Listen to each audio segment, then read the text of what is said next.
Good morning students. In today's video, our today's topic is calculation of profit and the method is time basis. Chapter is death of partner. आज के इस video में हम death के case में partner को profit में कितना हिस्सा देना है उसकी कैलकुलेशन हम किस तरह से करेंगे, तो उसका एक मेथड होता है टाइम बेसिस, उसको हम डिस्कस करेंगे।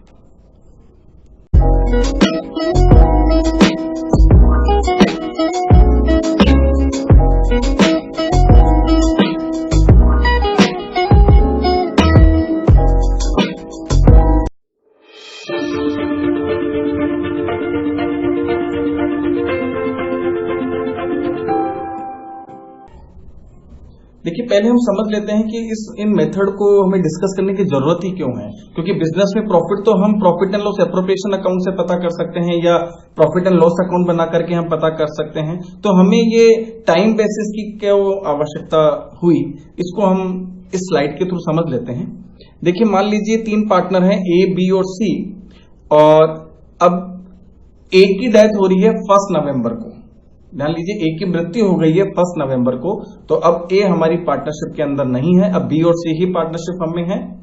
तो अब जब ए की डेथ हुई है तो देखिए, ए जब बिजनेस से जब जाता है तो आपको पता है कि उसका कैपिटल अकाउंट बनेगा और उसका बर्गर ट्रीटमेंट किया जाता है, यानी उसका जो भी कैपिटल का बैलेंस है वो उसे दे दिया जाता है, रिवैल्यूएशन का जो भी प्रॉफिट या लॉस है वो उसे दे दिया जाता है, गुडविल ट्रीटमेंट होता है उसके अकाउंट में, रिजर्व जो भी होते हैं अनडिस्ट्रीब्यूटेड वो उसे दे दिए जाते हैं, या कोई लॉसेज हो तो वो दे दिए जाते हैं अनडिस्ट्रीब्यूटेड पुराने। और साथ में अब चूंकि डेथ जो है देखिए कभी भी हो सकती है, डेथ प्लान वे में नहीं होती, रिटायरमेंट तो प्लान वे में होता है, तो डेथ तो साल के बीच में कभी भी हो सकती है। तो उस पीरियड तक का, जिस पीरियड तक वो सर्वाइव था बिजनेस में, उस पीरियड तक की आप आईओसी, आईओडी और सैलरी भी आप कैलकुलेट इजीली कर सकते हैं। लेकिन जो प्रॉब्लम आती है, यहां तक तो कोई दिक्कत नहीं होती, जो प्रॉब्लम आती है वो आती है उसका शेयर इन प्रॉफिट में। देखिए, अब जैसे यहां पे 1 नवंबर को डेथ हुई है, अब 1 नवंबर को डेथ हुई तो पार्टनर एक तरीके से जो भी प्रॉफिट में हिस्सा लेगा वो 1 नवंबर तक का ही लेगा। तो 1 नवंबर तक जब वो प्रॉफिट में हिस्सा लेगा तो अप्रैल टू अक्टूबर तक का हमें प्रॉफिट कैलकुलेट करना है, क्योंकि 1 नवंबर तो स्टार्ट हुआ है, तो अप्रैल टू अक्टूबर तक का हमें उसका प्रॉफिट कैलकुलेट करना है। तो ये आपका टोटल 7 मंथ्स का प्रॉफिट हमें एक के लिए कैलकुलेट करना है। अब प्रॉब्लम क्या है, देखिए, अब हम जो प्रॉफिट एंड लॉस अकाउंट तो अब हम 1 नवंबर को नहीं बनाएंगे, क्योंकि वो तो 31 मार्च को ही बनता है। आप बुक्स को तो 1 नवंबर को तो क्लोज करेंगे नहीं आप, तो फिर आप एक को प्रॉफिट में हिस्सा आप किस तरह से देंगे आप? ठीक है, आप प्रॉफिट एंड लॉस में उसको हिस्सा नहीं दिया जा सकता क्योंकि आप बना ही नहीं पा रहे हैं, तो एक को प्रॉफिट एंड लॉस में हिस्सा नहीं दे सकते हैं क्योंकि नहीं बनेगा उस डेट को। तो इसको प्रॉफिट और लॉस में हिस्सा देने के लिए फिर क्या करेंगे, हमने मेथड जो है उसको डिस्कस करेंगे। वहां पे 2 मेथड हैं जिसके थ्रू हम जो पार्टनर एक की डेथ हुई है उसको हम उसके प्रॉफिट में हिस्सा अज्यूम बेसिस पे दे सकते हैं, ये एक्चुअल नहीं होता है। तो ये 2 मेथड हैं, पहला मेथड तो आपका टाइम बेसिस है और दूसरा मेथड आपका टर्नओवर बेसिस है। तो आज के वीडियो में हम इस टाइम बेसिस को ही डिस्कस कर रहे हैं और फिर नेक्स्ट वीडियो में हम टर्नओवर बेसिस को डिस्कस करेंगे हम। तो ये 2 मेथड हैं जो इसलिए बनाए गए हैं कि हम उस डेट को प्रॉफिट एंड लॉस एप्रोप्रिएशन नहीं बना सकते हैं, तो हम पार्टनर को उसका प्रॉफिट में हिस्सा देना चाह रहे हैं क्योंकि वो 7 महीने तक तो उसने सर्वाइव किया था इस स्लाइड के हिसाब से। तो एक अज्यूम बेसिस पे एक मेथड डेवलप किया हुआ है, टाइम और टर्नओवर बेसिस। इन दोनों में से जो भी मेथड आप अडॉप्ट करना चाहते हो उस बेसिस पे हम पार्टनर का प्रॉफिट में हिस्सा कैलकुलेट करते हैं और उसे दे देते हैं हम। तो आइए हम स्लाइड में आज टाइम बेसिस को हम डिस्कस करते हैं कि टाइम बेसिस पे हम उसका प्रॉफिट में हिस्सा किस तरह से निकालेंगे। देखिए, जो टाइम बेसिस है उसका मतलब है when basis of profit is taken is time. यहां पे जो हम प्रॉफिट का बेस ले रहे हैं वो टाइम को लेके चल रहे हैं। अब देखिए, टाइम का यहां पे बहुत सीधा और बहुत सिंपल मीनिंग जो है वो ये है कि बिजनेस का जो प्रॉफिट होता है वो 12 मंथ्स का होता है। ध्यान दीजिए, बिजनेस का जो प्रॉफिट होता है वो 12 मंथ्स का होता है। हमें बस यही देखना है कि अभी जो पार्टनर की डेथ हुई है वो तो करंट ईयर की किसी पर्टिकुलर मंथ्स में हो गई, तो उस डेट को हम P&L नहीं बना पा रहे हैं, लेकिन हमने पिछले साल तो P&L बनाया था, या हमारे पिछले सालों का कोई एवरेज प्रॉफिट तो होगा। हम उस प्रॉफिट को यहां पर बेसिस के तौर पे ले लेते हैं और वो जो प्रॉफिट होता है वो प्रॉफिट आपके 12 मंथ्स का होता है। तो कुछ नहीं करना होता, यहाँ पे जो पुराना प्रॉफिट है, पिछले साल का प्रॉफिट है, उसको आप 12 से डिवाइड कर देते हैं बस।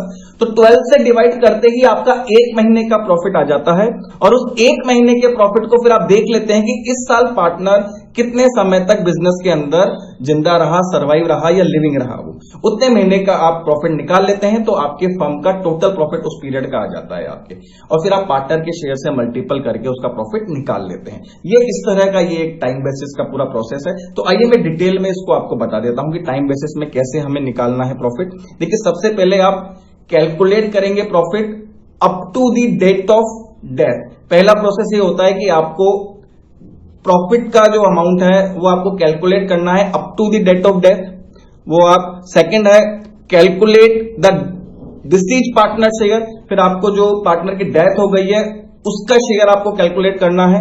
अब कैसे करेंगे देख लीजिए, आपकी दो प्रोसेस में आपका आंसर आ जाएगा। सबसे पहले हमें प्रॉफिट निकालना है कि जो गिवन आपके इक्वेशन है उसमें कितने महीने का आपको प्रॉफिट निकालना है, कितने महीने तक पार्टनर ने सर्वाइव किया। तो वो कैसे निकालेंगे, देखिए आपके देखिए पिछले सालों का प्रॉफिट दे रखा होगा। अगर पिछले कुछ सालों का प्रॉफिट है तो उसका एवरेज निकाल लीजिए आप, और एक साल का प्रॉफिट है तो सिर्फ प्रॉफिट लिख दीजिए आप। चाहे एवरेज प्रॉफिट हो चाहे एक साल का प्रॉफिट हो, वो 12 महीने का होता है, तो आप उसको 12 से डिवाइड कर दीजिए। देखिए, profit oblique average profit divided by 12 करते ही आपका एक महीने का प्रॉफिट आ जाएगा। इनटू कर दीजिए आप पीरियड अप टू डेट। इस करंट फाइनेंशियल ईयर में आपका पार्टनर कितने समय तक सर्वाइव किया, उतने मंथ से आप मल्टीपल कर दीजिए, तो आपका करंट ईयर का जितने भी प्रॉफिट का अमाउंट होगा वो आपके निकल के आ जाएगा इस फॉर्मूले से। सेकंड, फिर जो प्रॉफिट निकल के आता है पहली इक्वेशन से, या पहले जो हमने इक्वेशन बनाया है उसमें, वो पूरे फर्म का प्रॉफिट होता है। अब सेकंड इक्वेशन जो है फिर इसमें पार्टनर के शेयर से मल्टीपल कर दीजिए जिस पार्टनर की डेथ हुई है, तो ये आपका डिसीज पार्टनर का प्रॉफिट में हिस्सा निकल के आ जाएगा।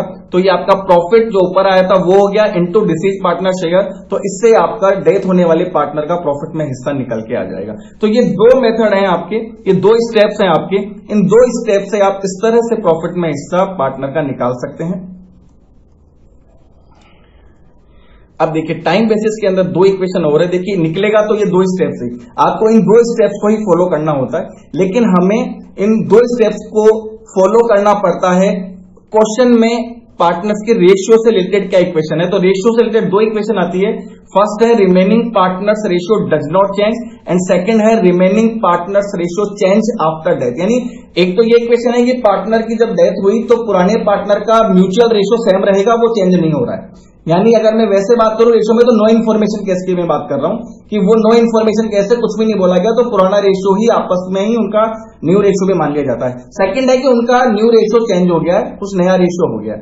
तो पहले केस के अंदर आप जो एंट्री करते हैं वो करते हैं profit and loss suspense account DR to deceased partners capital account, और सेकंड केस में आप एंट्री करते हैं gaining partners capital account DR to deceased partners capital account. यानी सेकंड एंट्री वाला जो है आपका, वो जस्ट लाइक गुडविल ट्रीटमेंट की तरह आप एंट्री करते हैं। ध्यान देना है, जब आपका पार्टनर जो कंटिन्यूइंग पार्टनर है उनका रेशियो चेंज नहीं होता, उनका म्यूचुअल रेशियो सेम होता है, तो आपको पहली एंट्री करनी है profit and loss suspense account DR to deceased partners capital account. हालांकि सेकंड एंट्री में भी देखिए क्रेडिट तो सेम ही हो रहा है, जो पार्टनर की डेथ हो रही है उसको क्रेडिट करना है, लेकिन जो डेबिट है वो सेकंड एंट्री है, जब पार्टनर का रेशियो चेंज हो जाता है तो वहां पे आपको gaining partners capital account D R करना है, मतलब उसको आपको गेनिंग रेशियो के अंदर आपको ट्रीटमेंट करना है आपको।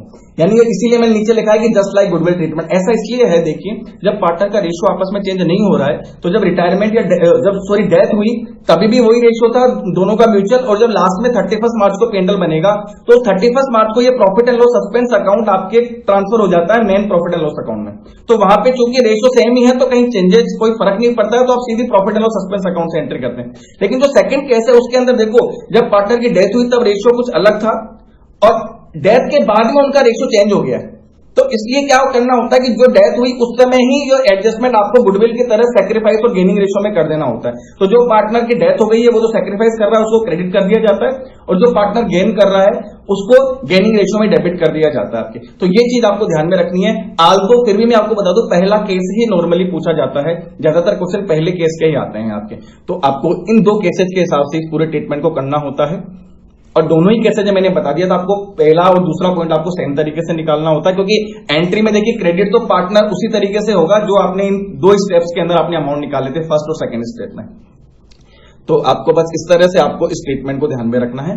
पहला केस है या दूसरा केस है वो क्वेश्चन के इक्वेशन को पढ़ने से आपको पता पड़ेगा। अब मैं आपका क्वेश्चन लिखने जा रहा हूं और उस क्वेश्चन में मैंने दोनों ही इक्वेशन ली है और आप ध्यान से समझ लेना कि दोनों इक्वेशन को किस तरह से सोल्व किया गया है। आपके मेन चीज तो यही है कि फर्स्ट और सेकंड पॉइंट दोनों ही केस में सेम है, सिर्फ जनरल एंट्री करते वक्त आपको ध्यान देना है। तो आइए हम चेक कर लेते हैं। देखिए क्वेश्चन है, A B C are equally partners in a firm whose books are closed on March 31st each year. A died on 30th June 2020 and according to the agreement the share of profit of a deceased partners up to the date of death is to be calculated on the basis of the average profits for the last 5 years. The net profit for the last 5 years have been 2016 rupees 28,000, 2017 36,000, 2018 32,000, 2019 20,000 loss है and in 2020 rupees 32,000. Calculate a share of profit up to the date of death and pass necessary journal entries assuming first there is no change in the profit sharing ratio of remaining partners, second there is change in the profit sharing ratio of remaining partners, new profit ratio will be 3:2. देखिए मैंने दोनों ही case ले लिए हैं जो मैंने अभी discuss किए थे। अब यहाँ पे ध्यान देना है, पहले क्वेश्चन की इक्वेशन समझ लीजिए। पार्टनर 3 है, डेथ जो हो रही है वो आपके एक की डेथ हो रही है, तीनों ही इक्वल पार्टनर थे। अब देखिए एक की जो डेथ हुई है वो 30 जून को हुई। ध्यान देना है, जिस पार्टनर की डेथ हो जाती है उसके ट्रांजेक्शन उसी डेट तक के होते हैं, 30 जून तक के ही एक के सारे ट्रांजेक्शन होंगे। 30 जून के बाद में एक सर्वाइव ही नहीं कर रहा है तो कोई आपका ट्रांजेक्शन 30 जून के बाद का वैलिड नहीं रहेगा। बच्चे कई बार 30 जून के बाद में मंथ काउंट करना चालू कर देते हैं। ध्यान देखिए जो भी मंथ काउंट होंगे आपके वो 30 जून तक के होंगे, यानी आपकी सारी कैलकुलेशन 3 महीने की है आपको, इसीलिए मैंने इसको बोल्ड करा हुआ है। अब देखिए इसमें कहा गया है कि आपको पार्टनर को जो प्रॉफिट में शेयर देना है वो आपको उसकी डेट ऑफ डेथ तक कैलकुलेट करना है और पिछले 5 सालों के एवरेज प्रॉफिट का बेसिस रहेगा उसमें, यानी एवरेज प्रॉफिट के बेसिस पे आपको निकालना है और 5 सालों का प्रॉफिट दिया हुआ है उसका हम एवरेज निकाल लेंगे। अब ध्यान देना, देखिए यहाँ पे हम कैसे पता करेंगे टाइम बेसिस लगेगा या टर्नओवर बेसिस लगेगा। देखिए जब क्वेश्चन में आपके सेल्स की इंफॉर्मेशन होती है तो वहां पे टर्नओवर बेसिस ही लगेगा आपके। अगर सेल्स की इंफॉर्मेशन नहीं है, जैसे इस क्वेश्चन में कहीं भी सेल्स की इंफॉर्मेशन नहीं है तो आपको टाइम बेसिस पे ही इस क्वेश्चन को सॉल्व करना है, ये टाइम बेसिस पे ही सॉल्व होगा। अगर इसमें सेल्स की इंफॉर्मेशन आ जाती तो फिर हम इसको कंपलसरी टर्नओवर बेसिस पे ही करेंगे, क्योंकि जो प्रॉफिट होता है वो क्लोजली रिलेटेड होता है आपके सेल्स से या टर्नओवर से। तो यहां पे मैंने देखिए क्वेश्चन में दोनों ही केस लिए हैं। पहला केस लिया कि there is no changes in the profit sharing ratio of remaining partner, मतलब एबीसी है तो उनका रेशियो अभी भी इक्वल है आपस में 1:1 है। सी चला गया तो भी उनका रेशियो आगे भी 1:1 ही रहेगा। तो यहाँ पे एंट्री किस तरह से होगी, और सेकंड में है कि अब उनका रेशियो चेंज हो रहा है, यानी उनका फ्यूचर रेशियो 3:2 रहेगा। अभी तो 1:1 था दोनों का म्यूचुअली, अब म्यूचुअल रेशियो आगे 3:2 रहेगा। देखिए दोनों ही केस में कैसे करेंगे, आइए क्वेश्चन को सॉल्व कर लेते हैं। तो देखिए सबसे पहले तो हम एवरेज प्रॉफिट निकाल लेते हैं। एवरेज प्रॉफिट का फॉर्मूला हुआ आपकी total of profit divided by number of years. Total of profit आप देखिए 5 सालों का प्रॉफिट आपके गिवन है, जोड़ लीजिए आप, इसमें 20,000 का लॉस था वो लेस हो जाएगा। जब आप इनका एवरेज निकालते हैं तो एवरेज प्रॉफिट जो आएगा आपके वो 21,600 आएगा। देखिए आपके, यानी आपने इन 5 सालों के प्रॉफिट को 1 साल के प्रॉफिट में कन्वर्ट कर लिया है, तो वो 1 साल का प्रॉफिट आपका 21,600 हुआ आपके। अब इस 21,600 को आप बेसिस लेंगे 3 महीने का प्रॉफिट निकालने के लिए। अब कैसे करेंगे, आगे आइए। अब देखिए मैंने बताया था टाइम बेसिस में आपको 2 फॉर्मूले लगाने हैं। पहला है calculate profit up to the date of death, इसके लिए, और सेकंड था आपका calculate the deceased partner share.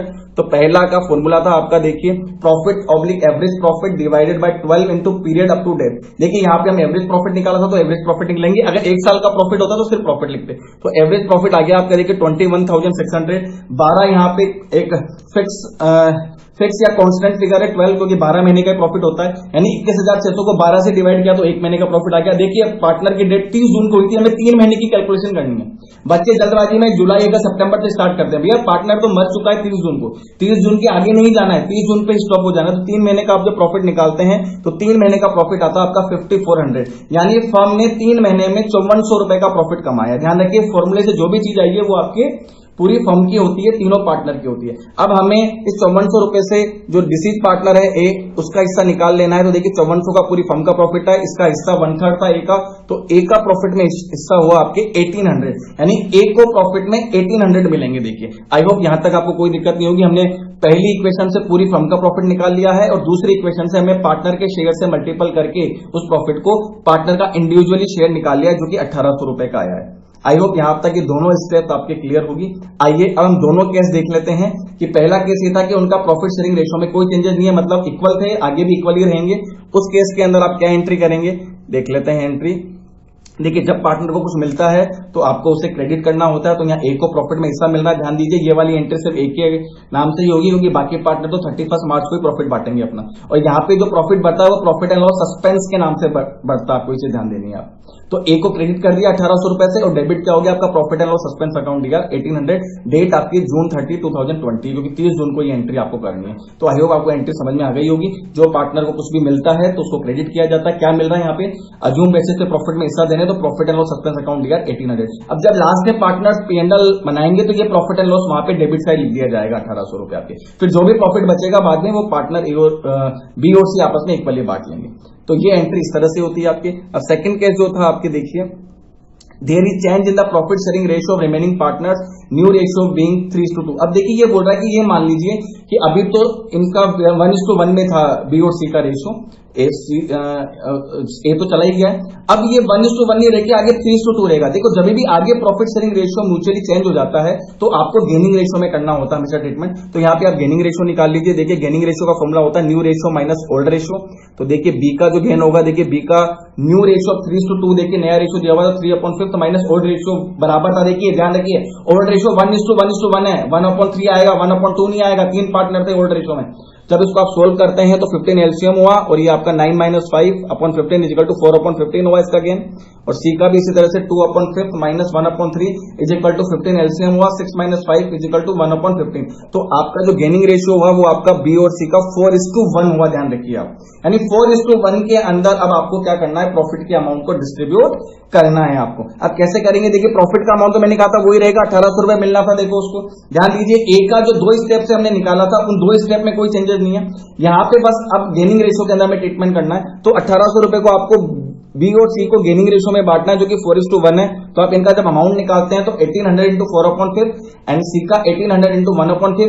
तो बी जो देगा वो 1440 यानी 1440 रुपीज देगा, और सी 360 रुपीज शेयर ऑफ प्रॉफिट का देगा। किसको देगा, ये आपको ए को देने हैं आपको। तो ये इस तरह से जब प्रॉफिट शेयर रेशियो चेंज होता है तो आपको गेनिंग रेशियो में करना होता है। अब 31 मार्च को पार्टनर जो भी प्रॉफिट होगा वो 3:2 के अंदर बांट लेंगे।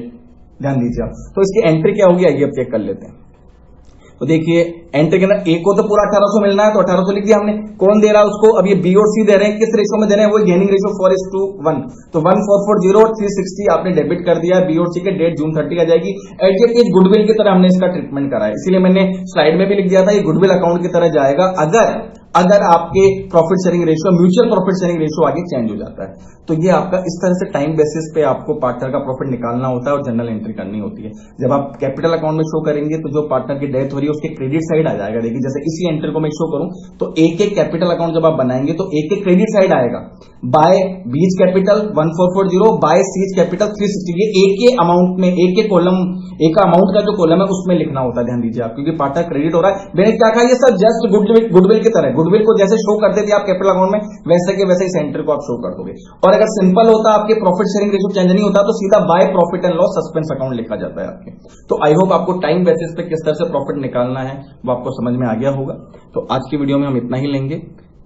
Thank you for watching the video.